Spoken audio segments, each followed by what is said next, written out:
pertama kali aku jadi konsultan, jujur aja. Nggak kayak istilahnya ya, langsung sadet saknyet gitu. Hari ini jadi konsultan bayarnya langsung 20 juta sehari gitu ya. Enggak. Dari gaji direktur HR 80 juta sebulan, aku jadi konsultan pertama tuh cuma dibayar 1 juta sehari.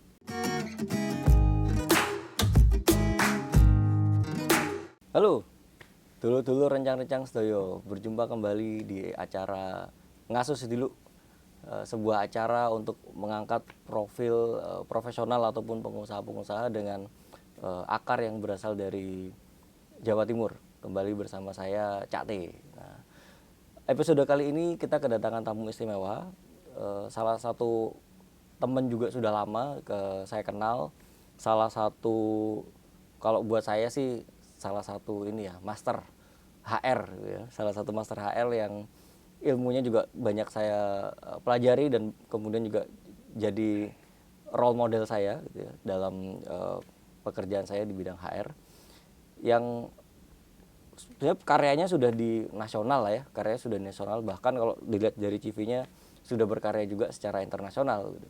Tapi ternyata beliau ini juga punya akar dari Jawa Timur gitu ya. Mari kita sambut Bapak, perkenalkan dirinya Pak. Wah, Cak T gitu ya. Mesti perkenalan diri toh. Jadi nama saya Pungki Purnadi, asal Ibu Malang, Bapak Tuban. Bapak Tuban. Memang darahnya Jawa Timur ya?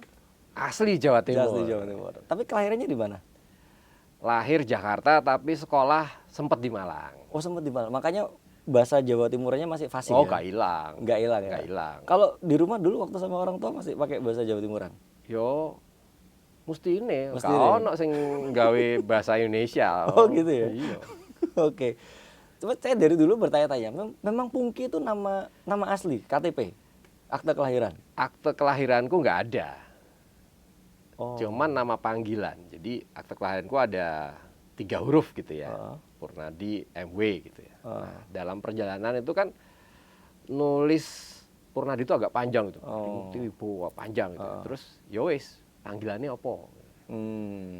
Nah, jadi di rumah itu karena masih di Malang gitu kan masih banyak lah ya saudara-saudara. Sing gampang ae wis nyeluke gitu. Ya wis panggilan Pungki gitu. Pungki berarti sebenarnya itu panggilan dari Purnadi. Masalahnya begitu lulus SD ketulis Sampai sekarang ke bawah. ke bawah sampai kuliah ke bawah. Jadi semua ijazah di KTP pun KTP pun pakai Pungki Purnadi. Oke, ini menarik. Ini yang saya dulu penasaran sebenarnya. Ini sebenarnya nama asli atau nama panggilan? Nama panggilan. Nama Tapi panggilan. akhirnya malah jadi nama resmi ya. Jadi nama resmi. Berarti di ijazah kuliah segalipun itu. Mulai dari SD, SMP, SMA, kuliah, S2, ya tertulisnya Pungki Purnadi MW. Cuma lah ketahuan lah. Iya, iya. MW-nya masih panjang lagi ya. Iya. Oke, ini menarik, ini menarik. Nah, yang saya tahu kan Pak Pungki ini memang waktu kita pertama kali kenal, setahu saya Pak Pungki memang berkaryanya lebih banyak di nasional, di Jakarta gitu ya. Di Jakarta. Lingkupnya juga banyak nasional gitu ya. Boleh diceritakan awal karirnya? Jadi saya sebenarnya kalau sekarang dibilang orang HR, ya orang HR-nya itu bukan karena sekolah. Background S1 teknik perminyakan. Waduh, teknik perminyakan ya. Teknik perminyakan. Kerja pertama kali jadi engineer perminyakan. Oh. Masuk ke HR itu karena kualat saja nih. Oh gitu ya. Maksudnya kualat itu maksudnya gini. Suatu hari gitu aku pernah ngelihat teman-teman tuh terima amplop gitu ya. Terima amplop. Loh kini kok gak terima amplop iki opo gitu kan. Ternyata gara-gara aku nggak masukin nilai appraisal. Oh. Nggak masukin nilai appraisal. Konsekuensinya lah, ya gak iso nerima amplop. Oh. Nah timku tuh nggak terima amplop. Takon, bos kok sebelah kiri kanan terima amplop, kini kok gak terima amplop. Aku salah opo yo. Datanglah ke kantor HR. Datang kantor HR, takon. Iki kenapa? Loh sampean lah nggak lebokno nilai. Ya kene gak iso apa sing jenenge memformulasikan piro gak ono. Jadi ya gak terima amplop. Untuk bonusnya dan segala macam. Lah aku ngamuk, tak gebrak meja nih. Kamu tahu nggak? Kamu tuh cuma ngabisin duit jadi orang HR. Kita ini cari minyak, cari gas, nah, gitu kan? Lah aku kok dapat surat peringatan. Oh, malah marah-marah dapat surat peringatan. Dapat surat peringatan. Nah, terus? Nah, mari ngono, ya wis.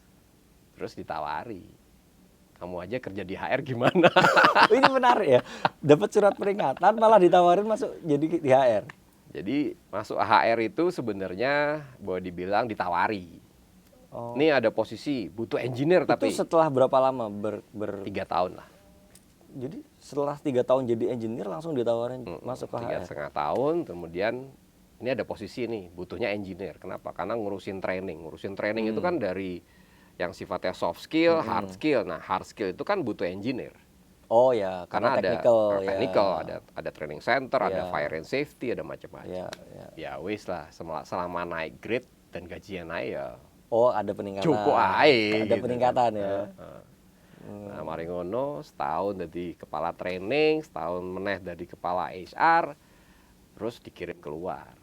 Oh. Jadi aku ini sebenarnya jadi orang HR itu bukan karena sekolah, tapi karena pernah bertugas di mana-mana gitu ya. Oh. Di luar, di beberapa negara dengan assignment penugasan sing macem-macem yo. Yo tadi rekrutmen, compensation benefit, industrial relation, ngurusi OD, ngurusin apa jenenge kompetensi, performance management sampai ngurusi GA. Aku pernah ngurusi GA, tapi ya di-assign-nya ke negara, ke Myanmar.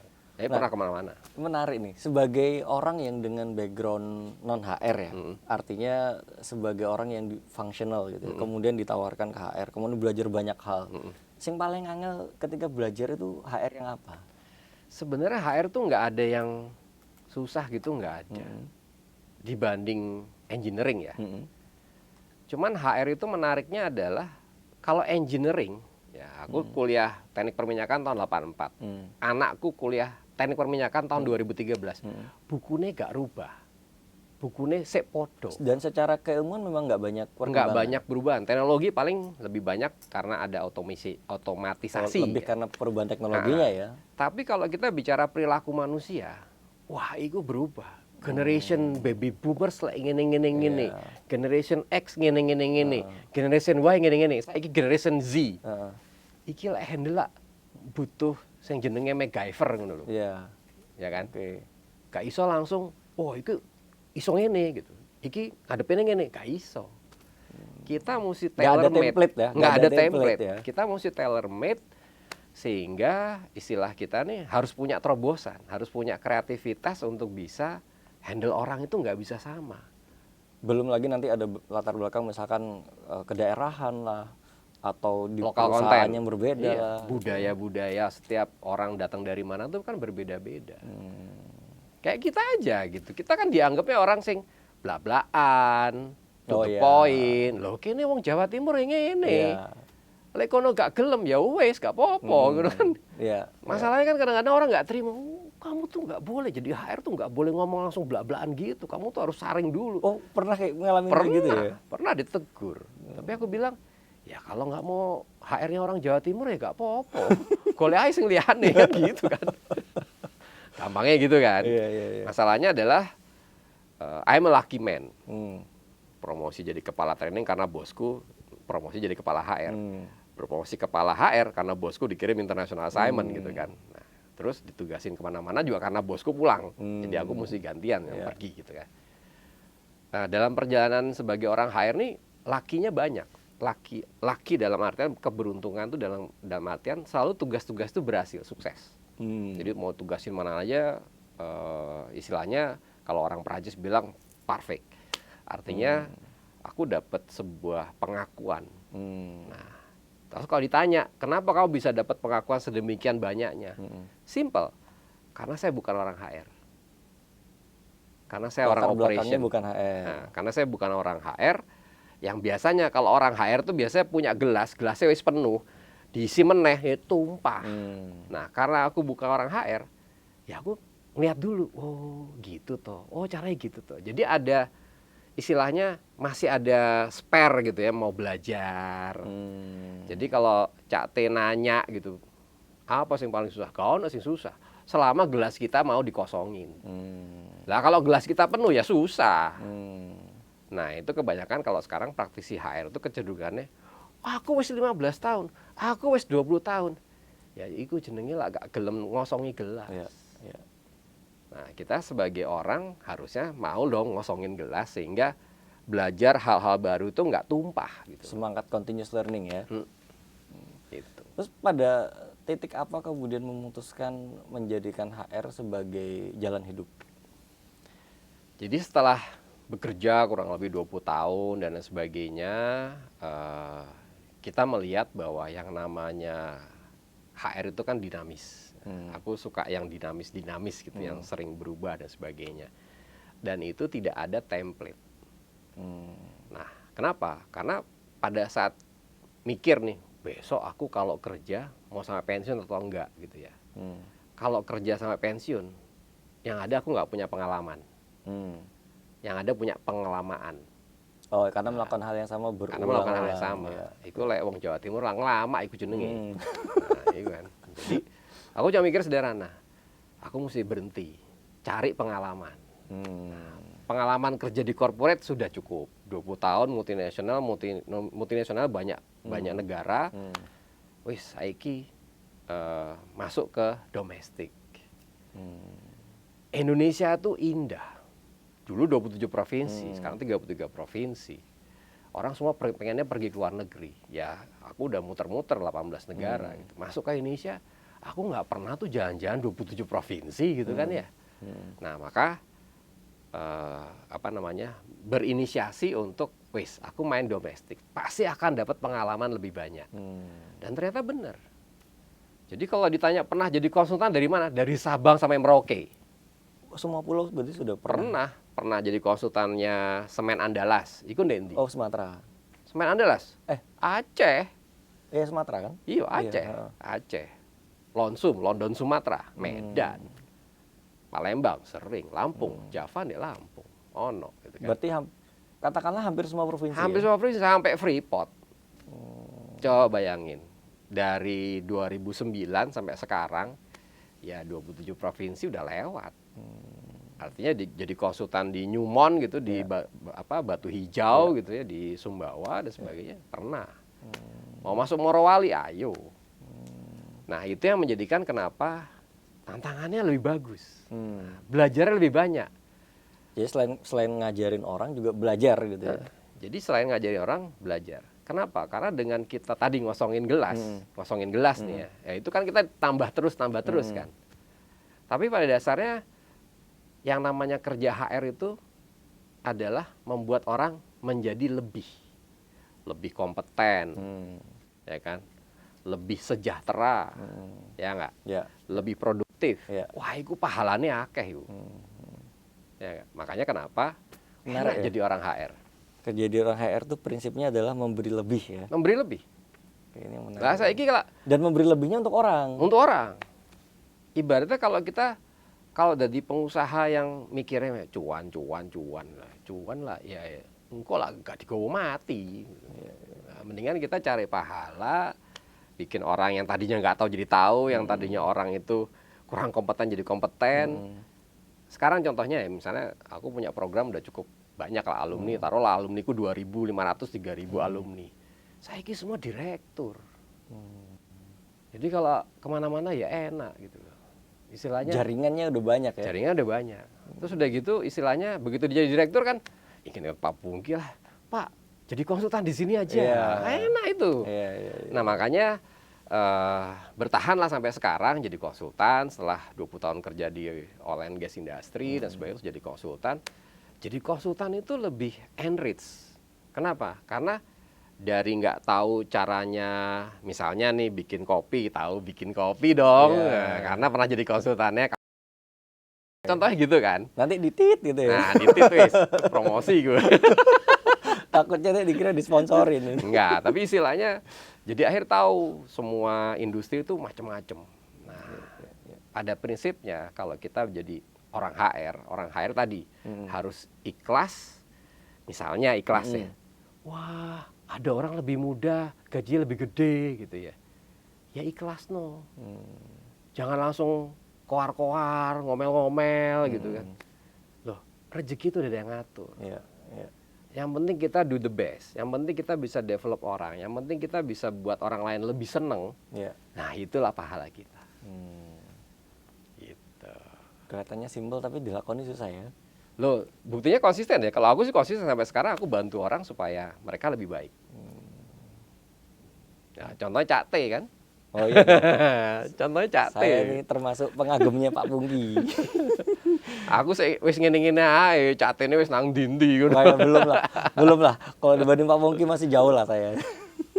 Ya pokoknya wis akeh lah orang yang tadinya ibaratnya belajar dari aku, sekarang mereka bisa ngajari orang banyak dan mungkin aku belajar juga dari dia.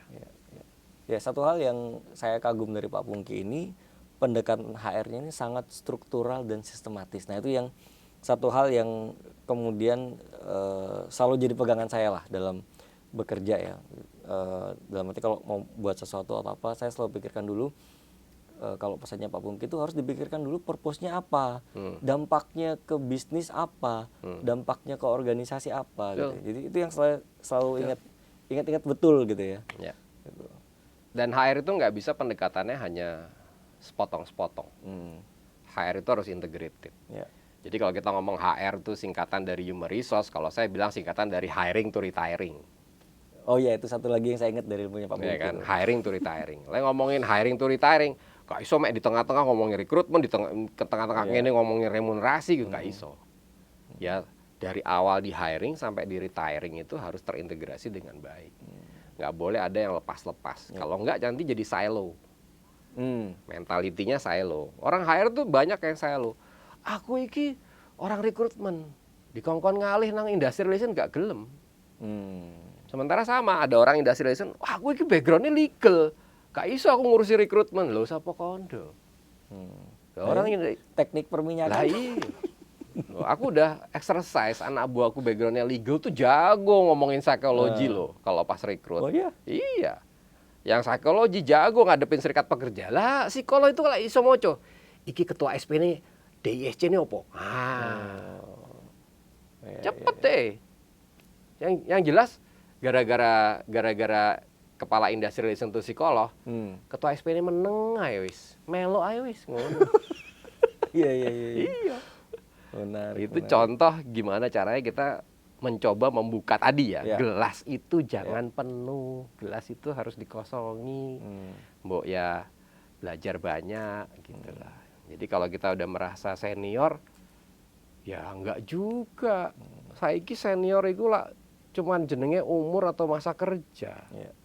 Masalahnya kalau kita bicara apa ya, paling gampang lah kalau aku tuh misalnya ngajak orang untuk belajar teknologi gitu ya. Ya banyak orangnya, lah apa, kan punya sekretaris. Loh, kita ini perlu.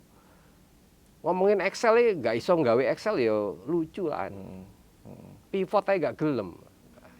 Pivot kok gak gelem sih? Apa pivot itu saben dino gawe ya. Pasti pakai ya. Ya kayak gitu-gitulah. Jadi kalau jadi orang HR ya sama, kita harus mengosongkan gelas supaya selalu bisa dapat masukan-masukan lagi. Tapi kalau kita nggak mau gosongin gelas, ya wes, mandek wes. Kalau tadi Pak Pungki cerita ya, sudah keliling hampir ke semua provinsi ya. Dan saya asumsikan kliennya pasti perusahaan-perusahaan besar ya. Ya kita bisa membayangkan bahwa di perusahaan-perusahaan besar kemudian fungsi HR itu menjadi fungsi yang krusial gitu. Tapi kalau kemudian kita lihat untuk perusahaan yang skalanya UMKM Pak Pungki. Biasa UMKM itu kan prinsipnya yang penting melaku sih. Gitu ya. Nah, tapi lalu bagaimana fungsi manajemen HR ini dimasukkan ke dalam UMKM dan kemudian pada titik apa kemudian itu menjadi krusial untuk masuk ke dalam UMKM dan seperti apa sih prakteknya? Jadi UMKM itu namanya juga UMKM ya. Artinya duit cili. Betul. Nah, duitnya sedikit. Harus suruh UMK aja kadang berat gitu kan. Berat. Apalagi kalau suruh nyari HR manager gitu. Kayak opo gitu kan. Ngapain bayar HR manager mahal-mahal gitu kan. Yang ada aku bilang gini, nggak apa-apa nggak punya HR manager. Yang penting kamu sebagai owner, UMKM owner kecil-kecil itu ngerti manage orang, manage organisasi. Yang penting itu. Dan jangan masuk comfort zone. Jadi UMKM itu biasa kalau udah makin gede, pendapatan pertama 100 juta setahun. Mendingan kerja corporate gitu. Jangan mundur. Banyak UMKM itu mundur. Jadi pengusaha UMKM itu, waduh, aku mendingan gaji 10 juta sebulan lah, dapat 120 juta gitu ya. Pertama kali aku jadi konsultan, jujur aja. Nggak kayak istilahnya ya, langsung sakdet-saknyet gitu. Hari ini jadi konsultan bayarnya langsung 20 juta sehari gitu ya. Enggak.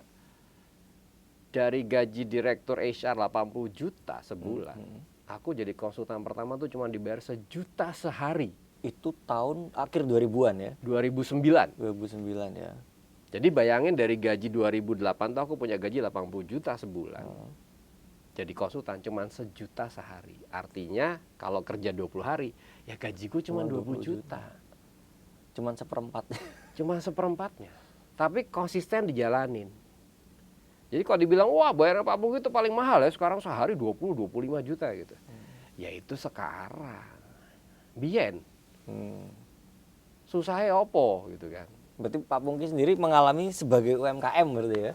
Sebagai UMKM, nah sama kayak kemarin pandemi. Lah biasa bayar pajak kok saiki nggak bayar pajak gitu kan.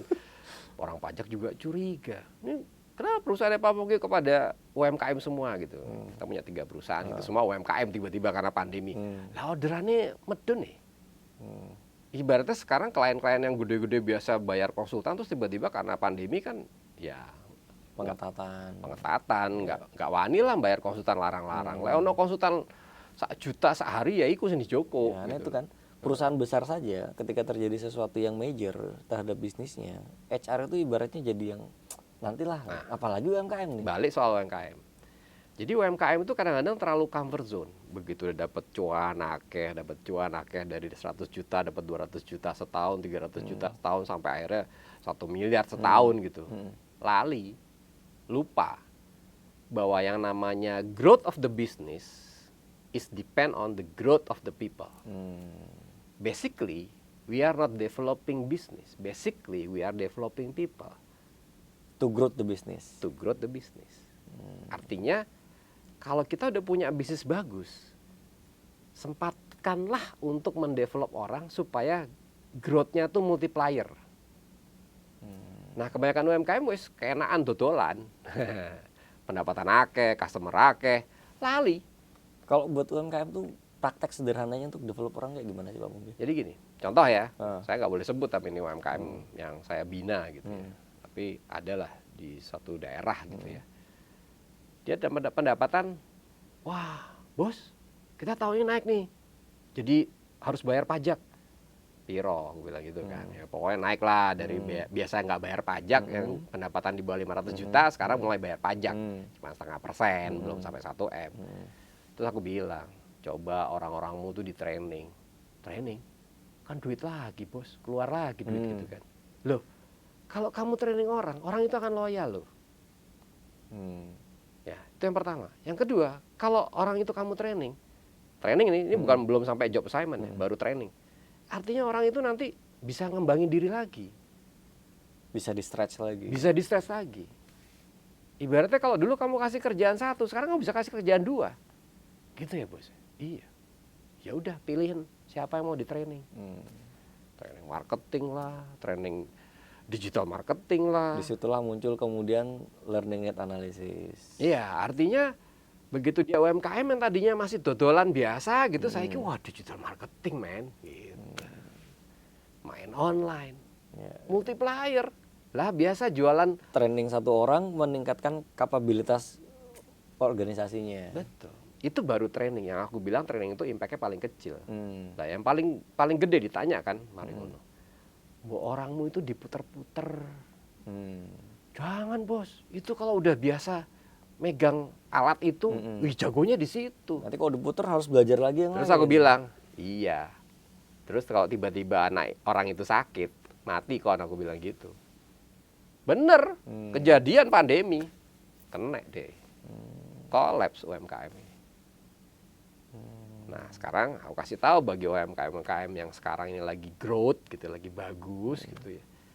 semua posisi yang ada, semua krunya dia itu harus ada backupnya. Jadi konsep multi skill itu harus dimulai bahkan dari UMKM Betul. ya. Sama, jadi orang HR tuh jangan ini jago rekrutmen, ini jago industri, ini jago kompes. Lo mesti nguasain kabeh lah. Nah, begitu kita punya core business kita apa? Ibaratnya ya kalau balik tuh kalau kita ngomongin industri kopi gitu ya, cup tester. Lah cup testermu itu di backup nggak? Jangan cuma asuransi lidah. Itu. Kalaupun ada ya. Kalaupun ada gitu loh. Ya kan? Ingat-ingat gitu kan. Wah, ini yang di asuransi lidah sampai wirung. Ibaratnya kan gitu kan. Tapi istilahnya kita harus bisa mendevelop lebih banyak lagi cup tester, lebih banyak lagi orang supaya bisa jadi cup tester. Contoh sederhananya gitu. Artinya backbone kita ini harus dibangun. Artinya itulah yang menjadi money maker. Sama BUMN gitu ya, BUMN. Siapa ya? KAI gitu ya. Ya sekarang kita harus develop masinis-masinis yang lebih banyak lagi. Besok-besok semua kereta ada di Indonesia. Oh, udah sampai sejauh itu ya? Iya, rencananya kan semua provinsi akan punya kereta. Bali pun akan punya kereta. Yang kayak gitu. Atau misalnya kita ngomong, apalagi ya BUMN, Pegadaian. Gitu. Pegadaian tuh backbone-nya cuma 3 saja nih. Kasir, penaksir, pengelola anggunan. Nah, itu yang kita tuh debt collector. Pengelola anggunan tuh nggak yang ngelola anggunan yang dari barang masuk ke barang keluar. Tapi penaksir itu nggak mudah loh jadi penaksir. Apa tuh kalau dalam industri keuangan istilahnya appraisal ya? Appraisal. Ya, penaksir. Tapi kan penaksir di Pegadaian, lah kalau yang ngomong gadeno itu sarungnya digadekno ya. Itu ditaksir. Mesti ditaksir. Karena kalau appraiser yang biasanya kan rumah, gedung. Nah, ini sarung. Sarung digadekno. Iya, saya baru kepikiran loh. Nah itu kalau nggak ada teknik khusus untuk supaya bisa jadi penaksir ya apa? Baru kepikiran loh itu. Benar kan? Iya benar. Itu bisnis, makanya aku bilang ya growth lah dengan orang-orang tersebut supaya nanti lebih banyak lagi penaksir, maka Pegadaian lebih besar. Apalagi sekarang kan ada yang Pegadaian swasta itu ya, yang terima apa PS, gitu ya, terima HP, terima laptop. Itu kalau ke Sumba atau ke Sumbawa gitu, yang ditaksir apa? Yang digadein apa? Tombak. Oh iya. Pokoknya barang-barang sing apa ya, sing istilahnya barang-barang jarang gitu. Di ilmu appraisal gak ada itu ya. Nah, coba bayangin. Spesifik job itu. Nah, kalau orangnya bisanya cuman naksir emas. Gampang kalau naksir emas. Gampang. Tinggal lihat harga pasaran. Lah iya. Nah, kalau tombak apa yang makanya. Itu contoh. Makanya sebenarnya bisnis itu sangat tergantung bagaimana kita develop orang supaya bisa. Begitu orang itu bisa, ya bisnis kita akan naik. Itu yang menarik ya, bahwa kemudian UMKM itu pun juga sebenarnya banyak yang unik-unik ya. Itu dia. Dan kemudian dan sayangnya nggak selalu dia punya backup. Iya. UMKM kalau udah percaya sama satu orang, wah misalnya dia industri makanan gitu ya. Wah ini chefku, wah diselu-selu sampai dino. Iya betul. Ibaratnya ayam itu dilus-lus terus gitu. Mari ngono gak ada backup ya. Dia mati, ayam mati ya, dia mati juga. Ya opo. Iya. Sedangkan kalau kita lihat kayak industri franchise makanan gitu kan, bisa ada di mana-mana dengan rasa yang sama, dengan tekstur yang itu sama UMKM persis. ya. Jadi artinya UMKM itu jangan kalau aku bilang terlalu nyaman gitu dengan yang ada. Kita harus develop orang, kita harus buat orang itu ada backupnya. Karena dengan ada orang-orang yang membackup tersebut, otomatis kita bisa kalau saya bilang duplikasi. Business mitigation lah ya. Ya, business mitigation dan juga duplikasi bisnis. Duplikasi bisnis. Kalau aku sih jujur aja sih selama ini kita berusaha untuk punya banyak anak buah, associates, consultant gitu yang punya bisnis consultant sendiri nggak apa-apa. Oh ya, Pak Pungki menerapkan itu. Jadi maksudnya konsultan yang ikut dengan Pak Pungki itu punya perusahaan lagi sendiri. Banyak, aku udah punya banyak associate consultant yang punya bisnis sendiri. Tapi untuk kerjasamanya gimana? Nah, kita nggak pernah ada istilahnya wah ini istilahnya ya perlu ada upeti atau apa gitu, enggak. Intinya apa? Kalau ada mantan anak buahku berhasil bikin konsultan gitu ya, artinya aku udah dapat pahala. Dapat pahala karena kemudian yang tadi prinsip itu ya, membuat lebih untuk orang lain itu ya. Artinya kalau kita jadi orang HR itu kan tadi membuat orang lebih. jangan ngarepin naik gaji. Kenapa? Karena kalau kita ngarepin naik gaji, kita akan kecewa. Orang HR itu gajinya paling cili.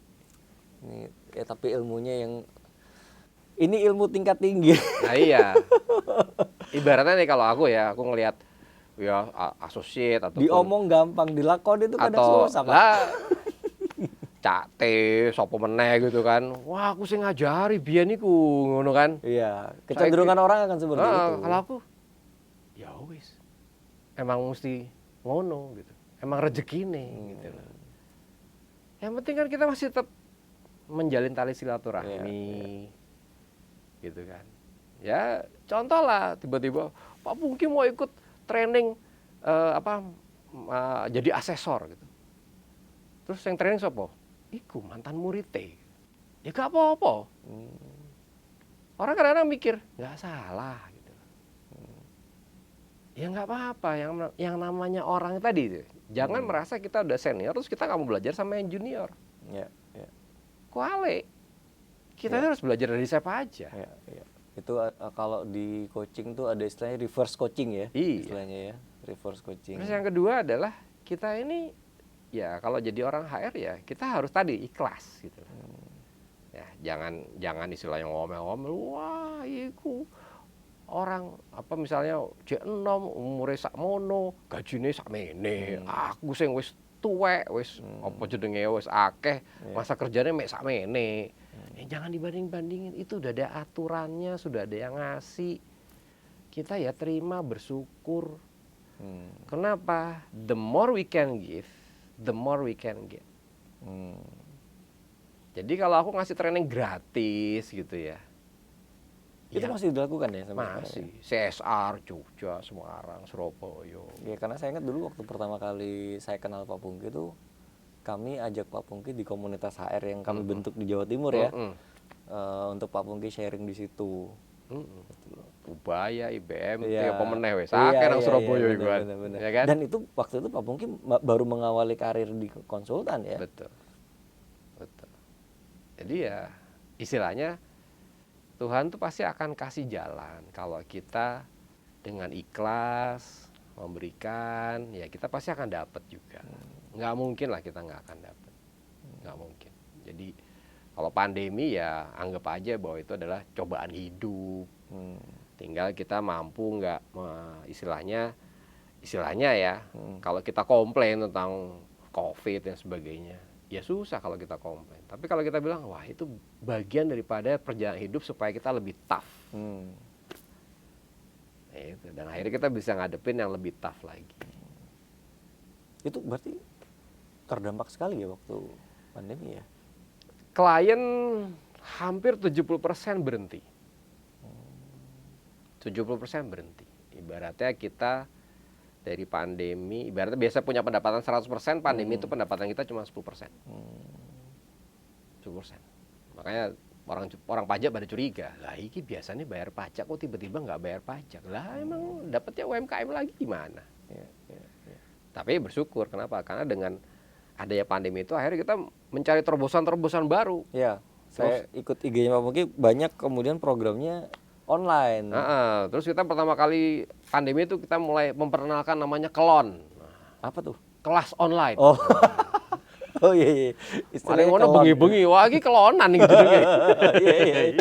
Iya, saya pernah ikut satu kelas kelonnya Pak Pungki. Dan memang malam ya. Malam. Jam 7 ya kita jam mulai. 7 itu paling baru mulai ya. beneran setengah 8, selesai setengah 10. Iya, betul. Sementara yang di Papua wis kate turu. Iya, udah selesai 2 jam ya. Selesai 2 jam. Tapi ya itulah terobosan-terobosan, terus kita mulai bikin video-video pembelajaran gitu kan. Akhirnya orang ngerti isinya kontennya kayak gini, ngene ya. Dan saya ingat di Kelon itu waktu itu ada Pak Pungki kan bilang semoga pandemi ini segera membaik, kemudian kita bisa bikin kelas offline. Tapi kemudian banyak yang orang dari daerah yang komen ya bahwa jangan Pak Pungki, Kelon aja terus gitu. Kenapa? Karena kemudian yang dari daerah merasa lebih banyak kesempatan untuk mereka akses langsung ke Pak Pungki. Betul. Karena kalau offline antara mereka harus undang Pak Pungki ke daerah Semarang atau ke Surabaya mereka harus ke tempat di mana Pak Pungki ada gitu ya. Ya itulah Artinya kita menjadi lebih tough pada saat kita berhasil melewati pandemi ini. Gitu. Jadi kadang-kadang orang suka nanya kan, Pak Pungki kok nggak terpengaruh ya pandemi? Sopo kondo aku bilang gitu. Ya terpengaruh, pendapatan kita ya turun. Cuman kan kita harus bersyukur. Artinya dengan pandemi ini kita bisa ngelewatin, kita bisa tetap survive, tetap bisa menghasilkan pendapatan, kita juga bisa tetap develop orang, tetap bisa menjadikan orang lebih baik. Why not? Gitu. Malah bersyukurnya adalah klien kita sekarang itu akhirnya mulai ngerubah yang namanya konsultasi offline itu jadi konsultasi online. Ibaratnya dulu kalau aku datang, Iya dulu saya ingat Pak Pungki tuh terbang, wah. Saya dulu waktu awal di perusahaan yang sebelumnya, waktu kami memutuskan waktu itu pakai Pak Pungki sebagai konsultan, saya ini boleh dibilang sekretaris bayangannya Pak Pungki. Jadi saya bertugas untuk ngatur jadwalnya Pak Pungki, kapan Pak Pungki datang, di mana Pak Pungki harus menginap, ngajak makan di mana gitu ya. ya gitulah. Kalau sekarang itu jadi lebih simpel ya. Sekarang lebih simpel, sekarang tuh kita bisa handle sehari itu kalau tidak offline ya, online tuh bisa 2 klien, 3 klien. Dan dengan adanya online tuh kadang-kadang klien tuh konsultasinya malam, after office. Ya disyukuri. Iya. Walaupun kadang-kadang mereka, Pak diskon ya harganya ya Pak, per jam piro gitu kan. Wis per jam sakarepmu wis piro. Dan secara bisnis operasional juga lebih hemat ya. Lebih hemat karena kita nggak perlu kantor, kita juga nggak perlu terbang, dan ya risikonya memang jadi rate per jam itu konsultasi online memang agak lebih murah.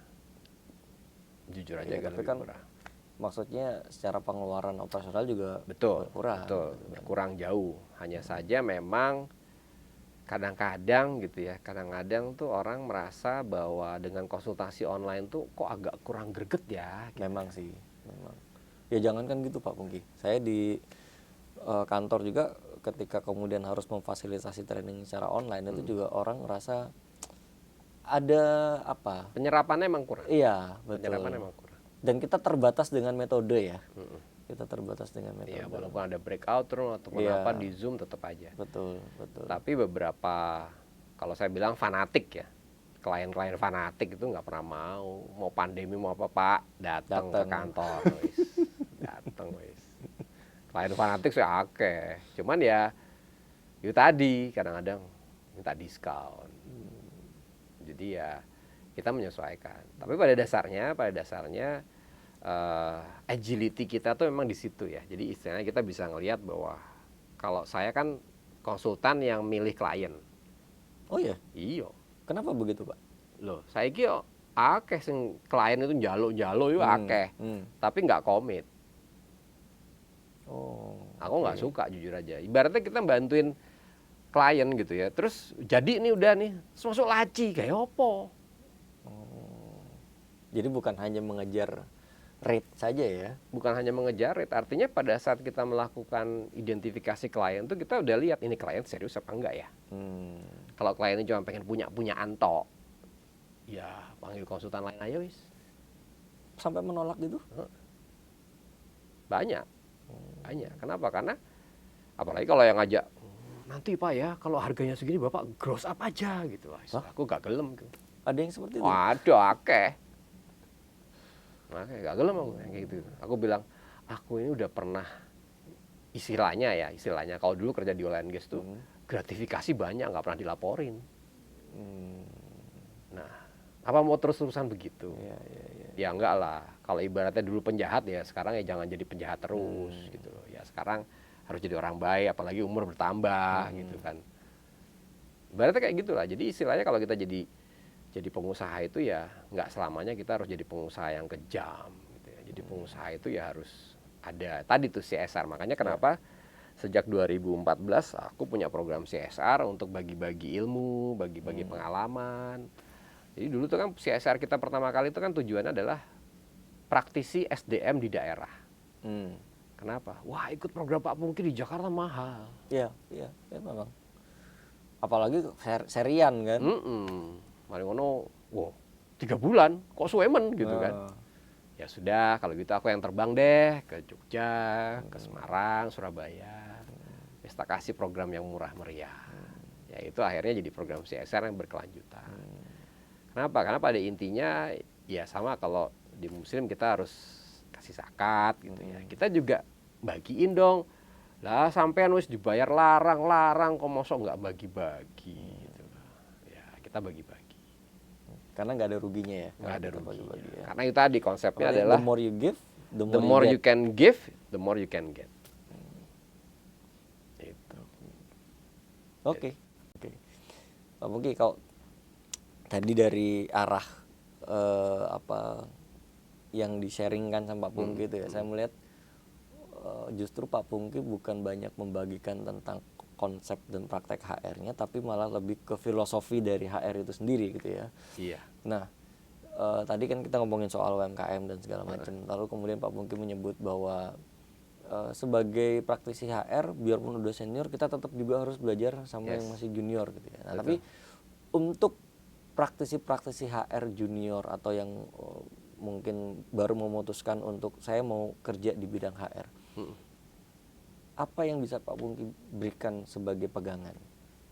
Jadi kalau orang-orang mau belajar HR gitu ya, mau jadi praktisi HR, saya punya program sertifikasi, tapi saya tidak mengatakan bahwa sertifikasi itu everything. Karena sebenarnya dengan mengikuti program sertifikasi itu hanya dapat 10% menjadi praktisi HR yang handal. Yang 90% itu di mana?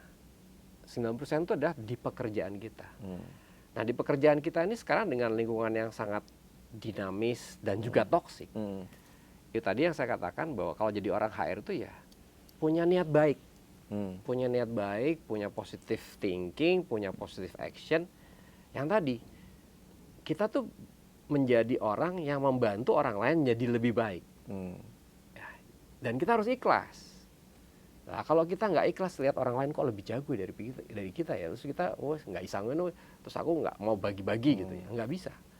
Kita harus tetap konsisten membagikan apa yang harus dilakukan. Jadi kalau jadi orang HR tuh jangan terpengaruh dengan istilahnya lihat kiri, lihat kanan gitu ya, lihat kanan. Terus yang ada, wah aku nggak mau lah develop orang ini. Gitu. Nggak bisa gitu. Semua orang kita develop. Ada yang berhasil, ada yang setengah berhasil, ada yang nggak berhasil. Yang penting kita niat baiknya mendevelop mereka.